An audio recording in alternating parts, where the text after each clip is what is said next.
মাকটো আছিল আছিল আছে এতিয়াও, কিন্তু এই অশ্ৰুতে শৰ্মা ডাঙৰ পুতাকৰ লগত গুচি গৈছে। অ ভাল হৈছে। এতিয়া মইহে গম পাইছো ৰান্ধা বাঢ়া খল কবাত যোৱা কিবা কৰা চব মই কৰিব লগা হৈছে।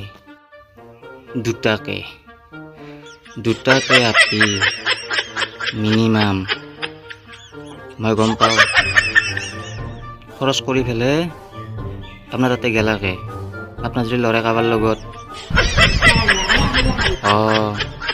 চাব কিন্তু পাক্কা